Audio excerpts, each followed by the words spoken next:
Today I have with me Bree Mills from Microchurch Australia. Bree, it's great to have you here and thanks for giving me your time today. Now, I understand you're pretty fanatical about microchurches. Would you like to explain how you got into that whole area? Yeah, I think microchurches, I often say that I accidentally stumbled into microchurches because I built something just literally following what I sensed the Spirit was leading me when I was doing youth ministry work. And then one day a guy came along and handed me a PDF of this book called Clusters, which had been written by a guy called Mike Bree, and said, I think this is what you've done in youth ministry. And so that was kind of how I got into the space. I was working with a small Anglican traditional church and a local high school, and the local high school kids were never going to step foot into the Anglican church. And so I just kept going, asking God, what do you want me to do with these guys? What do we do next? Okay, we meet at the school, now we meet at the local cafe, and now we've built a shed at the back of the church to meet in. And that's kind of how my journey with microchurches really started until, so that was probably, 2004 or so. And then moved into doing them with families and adults, following what I sensed God was calling me to do in about 2012, 2013. That's great. And so at a church that you were previously at, you built a micro-church network. Do you want to tell us a bit about that? Yeah, so in response to just a sense of call that God laid on my heart and on my vicar's heart and on one of the members of our congregation, all at the same time, we kind of came together and had this sense that God was calling us basically to step outside of our church building. And so I'd stumbled across some reading on microchurches. The vicar had contacted somebody, and this person of our congregation had kind of found somebody else. And so the three of us came together and just started talking and praying about the possibilities. We got the staff team together and we did some training with an organisation back then called 3DM in Australia. And we started a pilot microchurch probably in 2013, I think. 2014, wow. And just had to go absolutely clueless of what we were doing. So, Bree, I think the question on many people's lips is, what is a microchurch? Can you help? Yeah, well, gosh, microchurches, I think, depending on who you're talking to, can be lots of things. The way I define them is that they're small gatherings of disciples of Jesus who are seeking to actively demonstrate God's love to the community around them. So they've got a heart for mission, they've got a desire to spend time in worship, and they're bonded together as a community. So for me, we often talk about it in 5 elements. It's got to be Jesus-centered, because we can have lots of groups that break into smaller communities and do so because they're upset with the way of the church or they're upset with other things. Yeah. But for me, microchurches have to start in that kind of God-driven, Spirit-empowered center that says Jesus is central, and we're doing this because we're surrendering our lives to Him, and we want the world to know Him. And so they're Jesus-centered. And then as a community, they engage in some mix of worship, community, and mission, which are kind of the 3 kind of pillars we have to talk about in our microchurches, with the aim of moving to multiplication. Yeah, that's great. That's great. So go over those 5 again for me. There was Jesus-centered. So they start with that kind of Jesus-centered heart, empowered by the Spirit, moved to actually just honour Jesus with their whole life. They meet together or they engage together in worship. And that, of course, isn't just music. That's whatever they can do to ascribe worth to God. They engage in community together in terms of fellowship, supporting. We often talk about living as, family together and engaging together. And then they have a sense of shared mission. And I think there's 2 different types of missional communities in that space. Some have literally they are all together to reach this one people group. Others have more of a distributive model of they're all together to reach people, but those people might be different. So that's their mission. And then the final one is that it is seeking multiplication. They're not aiming to be big. They're aiming to be moving outwards. Yeah, that's great. So I guess that missional intent is one of the biggest things that separates a microchurch from a traditional home group, isn't it? Yeah, absolutely. I think there's 2 things that we often talk about separate. One is that they've got that clear missional identity. Yeah. And the second one is that we often talk about the whole journey of discipleship. Yes. So if you're viewing discipleship from before people make a commitment to Christ all the way through till they're equipped and sent out to lead whatever it is that God's calling them in, microchurches engage in that whole gamut, whereas small groups often just are in that kind of how do we just grow and learn together stage. So tell us about, how do you do discipleship in your micro churches? Yeah, so look, over the years it's been done differently, but the key is it's contextual. So discipleship always needs to be responsive to the context. I don't know who said it, but the phrase rings in my mind that you don't disciple people in a vacuum. You're always discipling them from something to something. So therefore, when I'm discipling young families, the issues that they're struggling with and their need to align their lives to Jesus is different than when I'm discipling young adults who are at uni. Yep. So would you say, as well as being contextual, discipleship in this context needs to be experiential as well? Absolutely. Yeah, it's lived, and I think that's part of the family on mission, that community sense, is that discipleship doesn't just happen in, our, accountability groups of 3 or in, group. We often use discipleship groups of, small groups which really intent on discipleship. It doesn't happen in the programs. It actually happens more so in the life and the rubbing on each other as we're engaging in the world. How many people would you say normally would be in a micro church? Look, they can vary. In Australia, I've found a lot of the research will say you can have up to 70. I would say that when you hit 30 to 40, you're really needing to multiply. Yes. Just because of the size of Australian households, and there's something about that school classroom feel that we like the feel of that 30 people. It feels like a healthy social group number, but beyond that seems to get a bit stretching. Yeah. So that's what we found. About that 30 to 40 mark, we tend to look for people to multiply. You normally see that micro churches will stay in any form of network or have any form of overall covering or accountability outside of themselves? I certainly hope so. That's why I set the network up that I did at GWAC, because I wanted to see these groups actually engaging in some accountability and for their own sake in some support and coaching and encouragement. I think one of the things I've learned since I've started doing some work around micro churches networks in Australia is that there are a lot of these micro churches around, and some of them have been around for 10, 20 years. This is not a new thing for a lot of the Australian church, but they haven't had any support. They haven't had any accountability. So do you have a feel for how many micro churches would actually be in Australia? I'd be happy to take a guess that there would already be a couple of hundred floating around Australia somewhere in the different networks that exist. Yeah, no, it's interesting. Now, I know that you've said that one of the keys in seeing launching of micro churches is an exercise in discernment. Would you mind unpacking that for me? Yeah, I think, I don't know, part of my experience, and I guess it was the way I came into leading micro churches, was simply the sense of feeling the sense of call to a particular people group or a particular place, and following Jesus into that call, empowered by the Spirit. And so I think we can often see these things as, the new program, and therefore we need to launch a series of micro churches because that's the cool new hip thing to do. But for me, it's all about discerning, is this what God is calling us to? Because I think God calls us to lots of different things, to social enterprises, to planting large churches. But I think the key is actually, what is God calling me, or even better, what is God calling us as a community into, and how are we responding to that in obedience? So you've also said that you're most passionate, not just so much about using micro churches as a tool or a model, but in seeing people released to use their gifts in the fullness that God has actually intended for them. So do you mind just unpacking that a little bit more for me?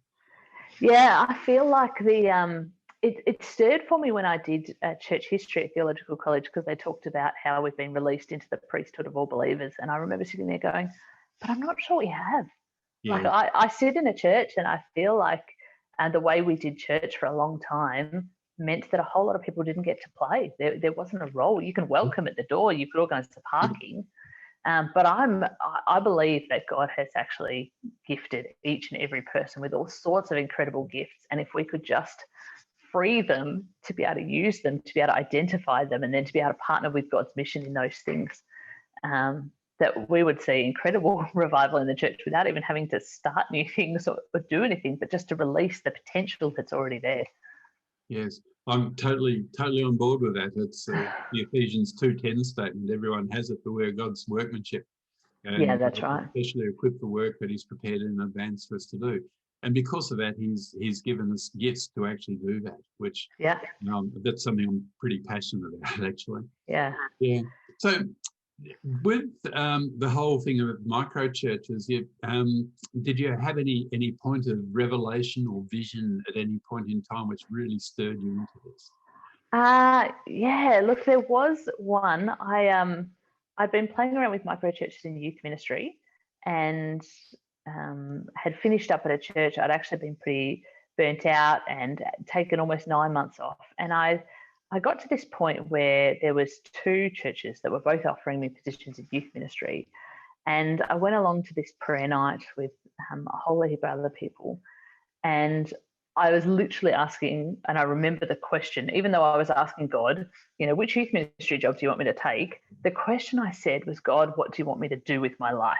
And I remember that question, and I had this incredible picture. Now, I'm not one for this usually, this has happened a few times in my life, and part of me thinks it's because of my stubbornness not to hear God when he speaks in other ways, that he has to be a bit bold. But I had this picture of the church that I was in has these little square windows, and there was these people reaching their hands out these tiny square windows and trying to bring people in.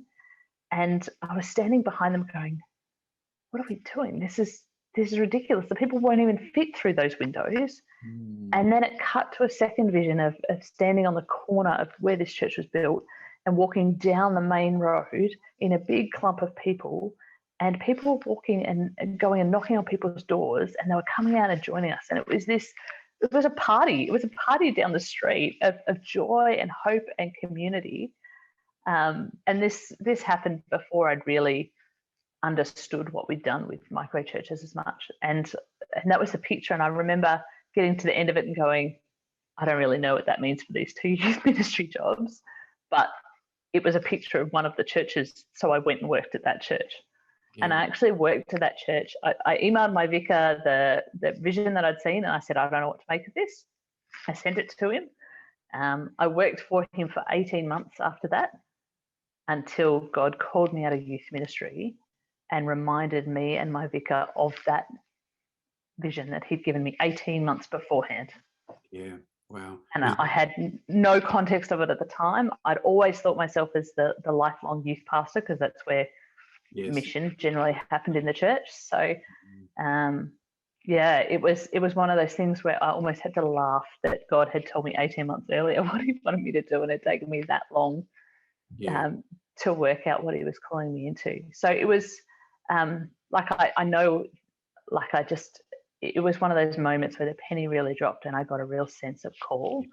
And that was really important, because leading out a network of those sorts of communities in a traditional Anglican church wasn't an easy thing to do. Yeah. And I think God, by his grace, gave me that call so that I would hold tightly to it when things got a bit rocky around me. Yeah, that's amazing. That's awesome. Yeah. It's often a very emotional time when God gives a call like that, isn't it? And even when we think about it further down the line. Totally. The Holy Spirit stirs in our hearts. Yeah. Absolutely.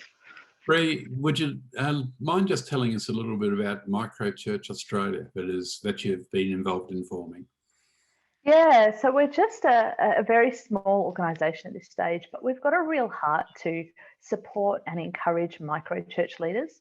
It came out of a book group that I ran September, October last year. I had a couple of people who said, I know you do this microchurches stuff. We're going to read this book by Brian Sanders. Will you read it with us? And I said, oh, sure, I can work you through that book. And then it was like, do you mind if I invite some friends? And so in the end, we had a book group with about 30 people reading through this. A microchurch book. A microchurch book. And it just became really apparent in that space that there was so much interest in the Australian church at the moment for exploring microchurches. Coming out of COVID, there was just an openness that, I've been in this space for 7, 8 years now, and there's never been the openness that there is right now to explore different ways of doing church.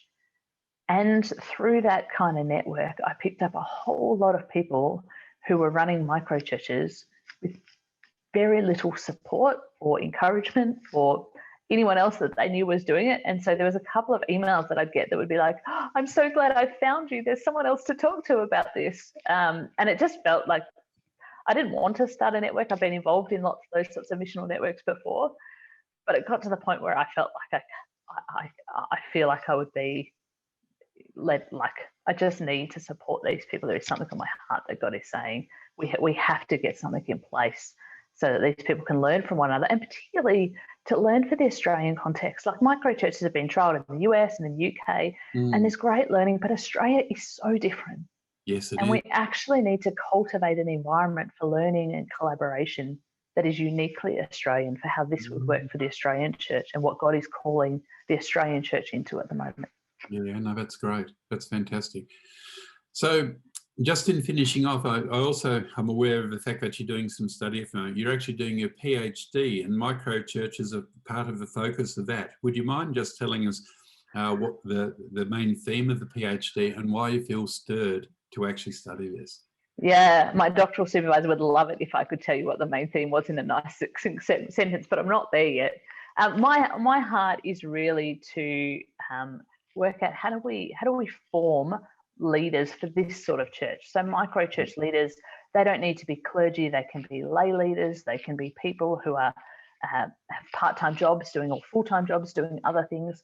How do we actually engage them in a process of formation that would adequately equip them to lead these sorts of expressions of church? I was really taken by a book that I read a long time ago by John Cotter called Accelerate, which has this kind of dual systems model of church. And it talks about how there's the traditional waterfall hierarchical model, and we need that, but we also need this kind of agile innovation kind of entrepreneurial model, and the two need each other. Yes. And really need to work together. And I sense that we've got our theological colleges to other places do a great job of training leaders and developing leaders for that standard traditional model of church, which we need and we're going to need moving into the future. Yes. But how do we form these sorts of leaders, these agile innovators who are often at the edges of our churches, and maybe even if we're church pastors, kind of nipping at our heels and aggravating us somewhat? How do we actually form them so that they are godly, well-rounded leaders who can actually multiply micro churches? Yeah, it's great. You just mentioned bivocational. Do you think that bivocational has got to be an area of growth in Australian ministry in the future? I think it's going to have to be. I think we're going to reach a point just financially within churches that a lot of churches aren't going to be able to support the ongoing kind of full-time paid model that we have now. And I also think there's some benefit for church pastors to be involved in their local community. So one of the church leaders that I coach at the moment is I think you call her a bartender. She works at a bar and she plants a church. And those two things actually work really well together. It would do. Yeah. And I know of other people who've worked in coffee shops and planted churches. And there is something to be said for church planters and church pastors being actively engaged in their community. And I think the bivocational model gives them a really good reason to do that. Yeah, no, that's great. Hey, Bree, I really appreciate your comments today. Love what you're doing. And thanks, Tim. Just really looking forward to seeing what happens in the future of Microchurch Australia, but also to learning from what you do through your doctoral studies as well. So thanks, thank you and bless you.